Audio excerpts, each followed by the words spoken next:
All right, you lot, let's cut the crap and get right into this shitstorm of info about Manchester City FC. A club with a history wilder than a night out with Gaza. We're talking trophies, dodgy dealings, and maybe even some fruit-based shenanigans. You ready for this? I'm always up for a good deep dive. Let's see what we can dig up. Now, you might think a club with City's success was always a top dog, but their beginnings were, well, humble as fuck. They started as St. Mark's, West Gorton, back in 1880. St. Mark's. Sounds like a bloody church group. Went through a few name changes before landing on Manchester City in 1894. That's the year they started wearing those sky blue kits, right? You got it. Same year. So, rocking the blue from day one. But they didn't exactly light the world on fire at first. Snagged their first FA Cup in 1904, but then, boom, scandal in 1906. 17 players suspended for some shady financial dealings. 17. Oh, bloody squad. Talk about a bunch of cheeky bastards. Financial irregularities have always followed City, you know. Really? So it's not just those fancy financial fair play accusations we hear about these days? Nope. Back then, it was illegal payments to players. Now it's this whole FFP thing. Some things never change. So basically, City's always been pushing the limits with money. Trying to find an edge, you could say. But before we get too deep into their finances, what else happened in those early years? Well, their home ground at Hyde Road, the main stand, went up in flames in 1920. Shit. Talk about a setback. What'd they do then? Moved to Main Road in 1923. Their home for the next 80 years. Rising from the ashes, eh? Poetic, I suppose. Main Road must have seen some epic matches. Oh, definitely. It witnessed a lot of City's history, both good and bad. Speaking of good, let's fast forward to the good stuff. City had a golden era in the late 60s and early 70s. We're talking league title, FA Cup, League Cup, even the European Cup Winners' Cup. All under Joe Mercer and Malcolm Ellison. That dynamic duo, they were the real deal. Damn. Sounds like they were unstoppable. But what about their rivals, especially Manchester United? Things must have gotten spicy. Imagine the 1974 season. Okay, I'm picturing it. What happened?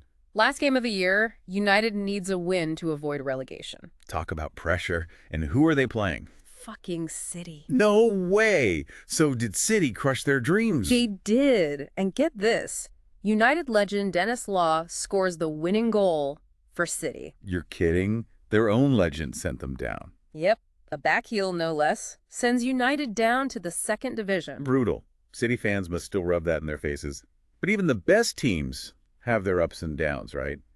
What happened after that golden era? The 80s were a rough decade for them. Relegations, manager merry-go-round, the whole shebang. Relegations, seriously. And then the unthinkable happened. They even dropped to the third tier in the late 90s. Fuck me. From European champions to the third division, that's a fall from grace if I've ever seen one. Their fans must have been gutted. So how the hell did they climb back up from that mess? What changed? Well, they had a couple of takeovers that completely reshaped the club. Takeovers, you say? This sounds juicy. Tell me more. First, there was Saxon Shinawatra in 2007. Saxon Shinawatra, wasn't he? But that didn't last long. Then, in 2008, the big one hit.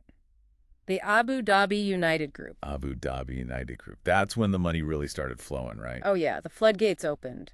Hold on a minute. Didn't we talk about some financial issues earlier? We did. Those financial fair play accusations have been swirling around for a while. Sounds like we've got a lot more to unpack here. We do. From almost dropping to the fourth tier to winning the Premier League in just a few years. All right. I'm all ears. How the bloody hell did they pull off that miracle comeback? They brought in Roberto Mancini as manager in 2009. A no-nonsense guy who knows how to win. Mancini, yeah. Tough as nails. And then they started spending. Like, a lot, attracting some of the best talent in the world. So, money talks, eh? But did all that spending actually lead to success? Or were they just a bunch of overpaid wankers? They delivered, and in a big way. In 2011, they finally broke their trophy drought, beating Stoke City in the FA Cup final. Okay, so they were finally winning things again. Their first major trophy in over 30 years. And then the next year. Well, the next year was something else. Don't tell me they won the Premier League. They did, and it was one for the history books. Fucking hell. All right, I've got to hear this. Tell me everything. Last day of the season, they needed a win against Queen's Park Rangers. Okay, sounds simple enough. QPR were fighting relegation, though. And get this, going into injury time, City were losing 2-1. Hold on, are you saying they were about to bottle it? After all that money, all that hype? It was looking that way, like a classic City choke job. But then... Then what? Spit it out. 2 goals in injury time, one from Dzeko, and then in the 94th minute, Sergio Aguero. Aguero. I knew it. They won the Premier League title on goal difference. No fucking way. That's insane. I bet their fans went absolutely mental. So if you finally did it, conquered the Premier League, what happened next? Did they become a dynasty, or is it back to square one? Let's just say the Abu Dhabi takeover was just getting started. So where were we? Ah, yes, Manchester City. Loaded with cash and a shiny new Premier League title. But, you know, they weren't satisfied. They wanted more. They wanted to become a bloody dynasty. So how did they build their empire? More money, more players. They definitely kept spending, but they also made some smart managerial moves. Like who? They brought in Manuel Pellegrini in 2013 after Mancini. Pellegrini, yeah, he was decent. Won them a couple of trophies, right? He did. Another Premier League title and a League Cup. Not bad, but not quite dynasty material. Exactly. They needed someone special, someone to build a truly dominant team. Someone, well, you know who I'm talking about. Hold on, you go me. Pep Guardiola, the tactical genius, arrived in 2016, and it's been a revolution ever since. Guardiola, the guy who turned Barcelona into a goddamn machine. And made Bayern Munich look invincible. Did he work his magic at City? Oh, he did. Guardiola's all about possession, quick passing, relentless pressing. Sounds exhausting. And he had the players to make it work. De Bruyne, Silva, Aguero, world-class talent. A nightmare for any team to face. So Pep comes in, he's got the players, the system. What happens next? Domination. Pure and simple. Get out of here. They won the Premier League in his second season, 2017-18, smashed all sorts of records, most points, most goals, most wins. They were unstoppable. Sounds like it. But it wasn't just the Premier League. They were hungry for every trophy. Going for the lot, eh? 4 consecutive League Cups from 2018 to 2021, another FA Cup in 2019. Okay, racking up the silverware. Impressive. But what about? And that same season, they did something no English men's team had ever done before. Oh, don't keep me in suspense. The treble. Premier League, FA Cup, and League Cup, all in one season. The treble. Fucking hell, that's impressive. A historic achievement. But there was still one trophy missing. The big one. You mean? The Champions League. Ah, the Champions League. They came close a few times, didn't they? They did. Reached the final in 2021, but lost to Chelsea. A tight game, but still. It was. But knowing City, they didn't just give up. No, they wouldn't. So what happened next? They came back even stronger. That's the thing about City under Guardiola. They just don't quit. Always hungry for more. And their persistence paid off. In the 2022-23 season, They finally cracked it. they won the Champions League, beating Inter Milan in the final. Get the fuck out of here. Oh, They actually did it. they did, and it gets even better. That same season, they also won the Premier League and the FA Cup, Hold on, you're saying? the Continental Treble, Premier League, FA Cup, and Champions League. Holy shit, the Continental Treble. Only the second English team to ever achieve that. Unfucking believable. They actually pulled it off. Pep finally conquered Europe with City. That must be the peak, right? Yeah. What more could they possibly achieve? Well, they didn't stop there. They won a 4th consecutive Premier League title in 2023-24. 4 in a row. Are you serious? A new record for consecutive English top-flight titles. They also won the UEFA Super Cup and the FIFA Club World Cup that year. Jesus Christ, they're like a machine. They just keep winning. But hold on a minute. Didn't we have something else to talk about? Something about dodgy dealings. We did! All this success, all this spending. There's a shadow hanging over it all. That's financial fair play accusations. Right. The Abu Dhabi ownership has brought incredible wealth to the club. But it's also attracted a lot of criticism. Exactly. Accusations of FFP breaches, inflated sponsorship deals, questions about where the money's coming from. So are they bending the rules or just flat out breaking them? Sounds like a scandal waiting to happen. It's complicated. A lot of smoke, but is there fire? I guess we'll find out. What's the latest on the Premier League investigation? It's still ongoing. Started back in 2023, but these things take forever. So they're still sweating it out then? They are. What happens if they're found guilty? Well, it could be serious. Fines, points deductions, maybe even a ban from European competition. Shit. That would be a massive blow. All those trophies, all that dominance, Gone. because of some financial bullshit.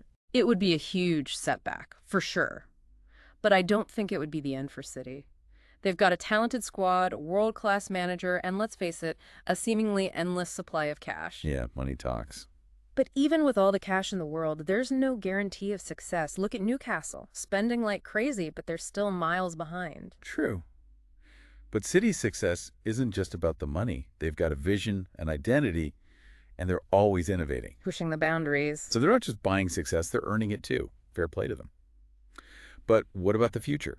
Can they keep this up, or will someone knock them off their perch? What do you think? It's hard to say, you know. Football's unpredictable. That's the beauty of it. Maybe Liverpool will finally step up. Or maybe a young team like Arsenal will rise to the top. Anything could happen. Or maybe those sleeping giants down the road at Old Trafford will finally wake up and reclaim their glory. Can you imagine? City's empire crumbles while their rivals rise from the ashes. Talk about a plot twist. Stranger things have happened, I suppose. True, true. But for now, Manchester City are the kings of English football. They've got the trophies to prove it. The players, the manager. But let's not forget about the fans. The City faithful. Are they as loud and proud as their rivals at Old Trafford? What are they like? City fans are a passionate bunch. They've got their iconic Blue Moon anthem. Blue Moon, yeah. Gets the hairs on your arms standing on end. Especially after a few pints. Can't beat a good sing-along at the match. But they've also got a bit of a reputation, you know, for being unpredictable. Typical City. Exactly. Typical City. What does that even mean? It's kind of a self-deprecating joke about their history. You know, snatching victory from the jaws of defeat. Or vice versa. Ah, I see. The drama, the roller coaster of emotions. That's typical City. Well, you gotta love them for it. But let's not forget about their other rivals. You mentioned the Manchester Derby, but what about those other clubs trying to get one over on City? The rivalry with Liverpool has become pretty intense. Yeah, they've been battling it out for the top spot. A clash of styles, you could say. Pep's possession game versus Klopp's high-octane pressing. Two heavyweights going toe-to-toe. And, of course, there are those other local rivals like Bolton, Oldham, Stockport. Always looking for an upset. They love to get one over on City whenever they can. Rivalries, drama, controversy, it's all part of the game, isn't it? It's what makes football so damn entertaining. But there's one more thing I got to ask about before we wrap up this City saga. The inflatable bananas. You read my mind. What the fuck was that all about? Some kind of bizarre protest? A fertility ritual? Spill the beans? Honestly, it's one of those things that's hard to explain. Started in the late 80s, and it just took off. So fans would bring these giant inflatable bananas to the matches. Wave them around, Okay. and that was it. No one really knows why. Giant inflatable bananas, no explanation. Sounds like a typical City moment to me. Maybe it's best to leave some things a mystery. Adds to the legendary. Absolutely. Wouldn't be Manchester City without a bit of the unexpected. So we've covered a lot of ground. But there's still one big question mark hanging over City's future. Those financial fair play charges, right? Mm-hmm. What's the latest on that whole mess? Did they ever get slapped on the wrist for their dodgy dealings? It's still dragging on, mate. These Premier League investigations, they take bloody forever. Still no verdict. They're really sweating it out then. Well, What happens if they're found guilty? What kind of punishment are we talking about? could be serious. Fines, points deductions, maybe even a ban from European competition. Shit, all those trophies, all that dominance, gone. It'd be a massive blow. All because of some financial bullshit. What a joke. Yeah, it would be a huge setback. But I don't think it'd be the end of City. They've got a talented squad, a top-notch manager, and, you know, that bottomless pit of cash. Money talks, eh? It does. But even with all the money in the world, there's no guarantee of success in this game. Look at Newcastle, splashing the cash, but they're still miles behind. True enough. But City's success isn't just about the money, is it? They've got a plan. They know who they are. And they're not afraid to push the boundaries, always innovating. So they're earning their success too. Fair play to them. But can they keep this up? What about the future? Will someone finally knock them off their perch? It's tough to say. Football's a fickle bitch. That's what makes it so bloody brilliant. Maybe Liverpool will find their mojo again and give them a run for their money. Or maybe a young team like Arsenal will rise to the challenge. Could happen. Or maybe, just maybe, those sleeping giants down the road will wake up and reclaim their former glory. You're talking about United. Who else? Imagine it. City's empire crumbles while their bitter rivals rise from the ashes. Now that's a story I'd pay to see. Stranger things have happened. But for now, City are the kings of English football. They've got the trophies, the players, the manager. And those bloody inflatable bananas. Can't forget about those. We've covered a lot, haven't we? From humble beginnings to European glory. It's been a wild ride, that's for sure. glory, despair, scandal. They've seen it all. Who knows what the future holds for Manchester City, but one thing's for certain, it's going to be one hell of a show. Cheers, everyone.